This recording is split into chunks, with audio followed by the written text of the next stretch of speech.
Oui, bonjour à tous, bonjour à toutes. Ce jour, j'avais une petite pensée, une méditation à vous partager. Et je m'appuie sur Ésaïe, chapitre 1er, versets 1 à 6 inclus.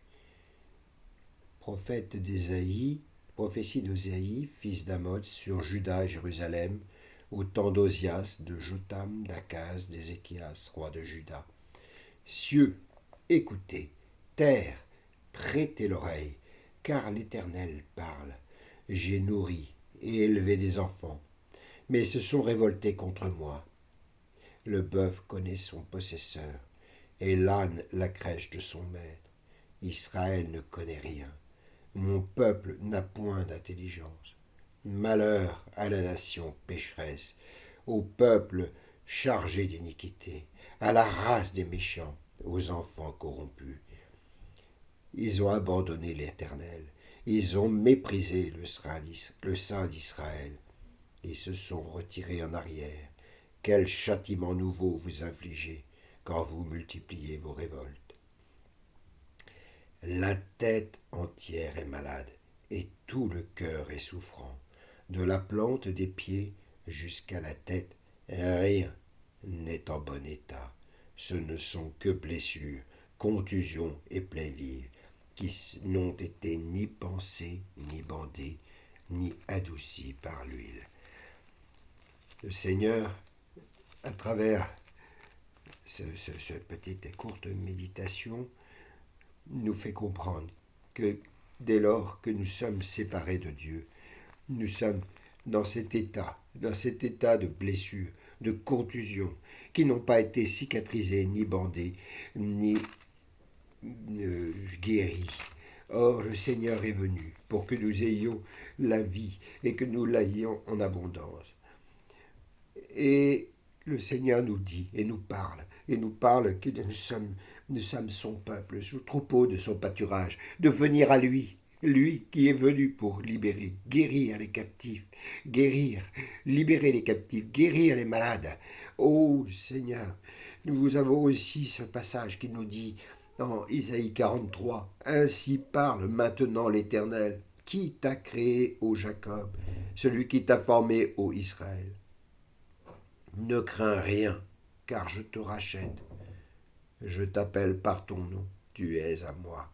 Si tu traverses les eaux, je serai avec toi. Les fleuves, ils ne te submergeront point. Si tu marches dans le feu, tu ne te brûleras pas, et la flamme ne t'embrasera pas. Car je suis l'Éternel ton Dieu, le Saint d'Israël ton Sauveur. Oui, le Seigneur veut nous dire, par là même, qu'il de venir à lui pour corriger, corriger nos vies, nos cœurs, et venir dans sa présence.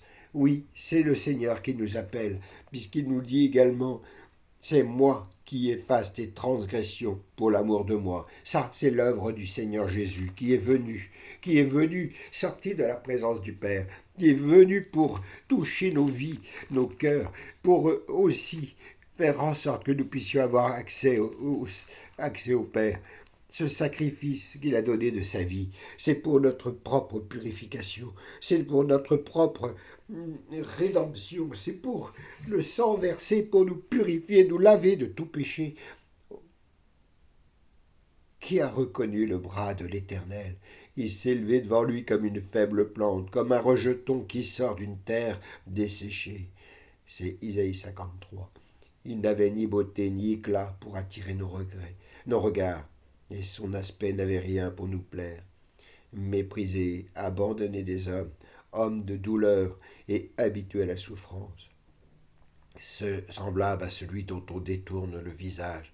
Nous l'avons dédaigné, nous n'avons fait de lui aucun cas. Cependant, il a porté nos souffrances et s'est chargé de nos douleurs, et nous l'avons considéré comme puni, frappé de Dieu et humilié. Mais il était blessé pour nos péchés, brisé pour nos iniquités. Le châtiment qui nous donne la paix est tombé sur lui, et c'est par ses meurtrissures que nous sommes guéris. Nous étions tous errants comme des brebis. Chacun suivait sa propre voie et l'Éternel l'a frappé pour l'iniquité de nous tous. Il a été maltraité et opprimé. Il n'a point ouvert la bouche. Semblable à un agneau que l'on mène à la boucherie, à une brebis muette devant ceux qui la tondent. Il n'a point ouvert la bouche. Il a été enlevé par l'angoisse et le châtiment. Et parmi ceux de sa génération, qui a cru qu'il était retranché de la terre des vivants et frappé pour le péché de mon peuple? On a mis son sépulcre parmi les méchants, son tombeau parmi les riches, quoiqu'il n'eût point commis de violence et qu'il n'y eût point de fraude dans sa bouche. Il a plu à l'Éternel de le briser par la souffrance. Après avoir livré sa vie en sacrifice pour le péché, il verra sa postérité se prolonger ses jours, et l'œuvre de l'Éternel prospérera entre ses mains. Délivré des tourments de son âme, il rassasira ses regards. Par sa sagesse, mon serviteur juste justifiera beaucoup d'hommes, et il se chargera de leur iniquité. C'est pourquoi je lui donnerai sa part avec les grands. Il partagera le butin avec les puissants, et parce qu'il s'est livré lui-même à la mort et qu'il a été mis au nombre des malfaiteurs, parce qu'il a porté le péché de beaucoup d'hommes, qu'il a intercédé pour le coupable. Oui, c'est Jésus qui est venu pour être cet homme de douleur, pour porter ta douleur, pour porter ton chagrin, pour porter ta séparation avec Dieu, qui est venu porter tes péchés, qui est venu porter et mourir pour toi mon ami, pour toi mon frère, pour toi ma sœur, pour toi toi qui souffres. Alors viens à lui, parce que Jésus est vivant, parce que c'est lui qui t'appelle à la réconciliation. Il est le chemin, la vérité et la vie, et nul ne va au Père que par lui. Oh, je te glorifie, mon Dieu, parce que tu appelles, Seigneur, les hommes à passer de la mort à la vie.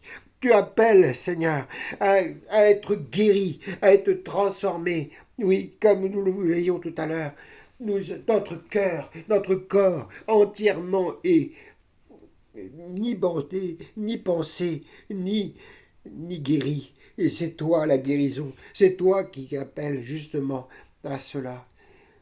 Oh, la sainte parole qui sort de ma bouche, elle ne retourne point à moi sans effet, sans avoir exécuté ma volonté et accompli mes desseins, dit le Seigneur.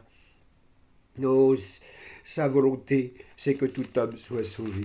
Sa volonté, c'est qu'il vienne à lui et qu'il puisse vivre une vie épanouie, une vie exemplaire, changée, guérie, transformée.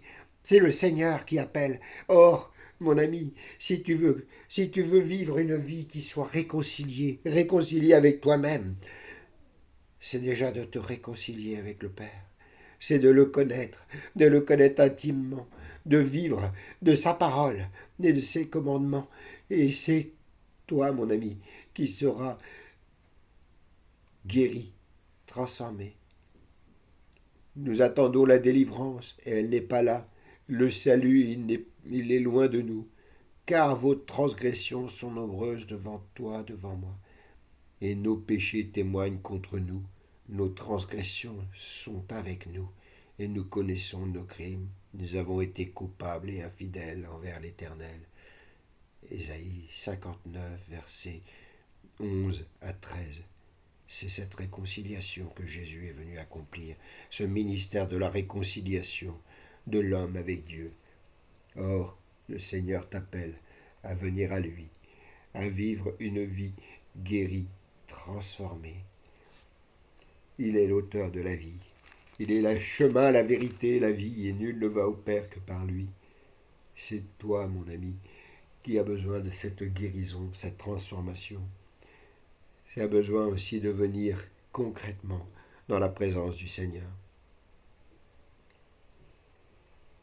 Lève-toi, sois éclairé, car ta lumière arrive, et la gloire de l'Éternel se lève sur toi. Voici, les ténèbres couvrent la terre, et les obscurités les peuples. Mais sur toi l'Éternel se lève, sur toi sa gloire apparaît, des nations marchent à ta lumière, et les rois à la clarté de tes rayons. C'est suivre Jésus, c'est suivre Jésus, et être cette véritable, qui est cette véritable lumière qui est venue dans le monde, que les hommes n'ont pas reconnue, mais qui est là, et qui de toute éternité, te dit, je t'aime mon enfant, je t'aime mon enfant, viens à moi. J'ai porté tes maladies, j'ai porté tes souffrances à la croix.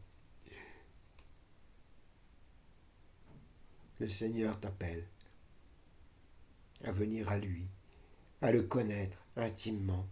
Ce n'est pas du religieux qui t'appelle. Il t'appelle à vivre une relation avec lui, à le connaître intimement, à lire, se nourrir de sa parole, car il est dit, ma parole est une nourriture. L'homme ne vivra pas de pain seulement, mais de toute parole qui sort de la bouche de notre Dieu.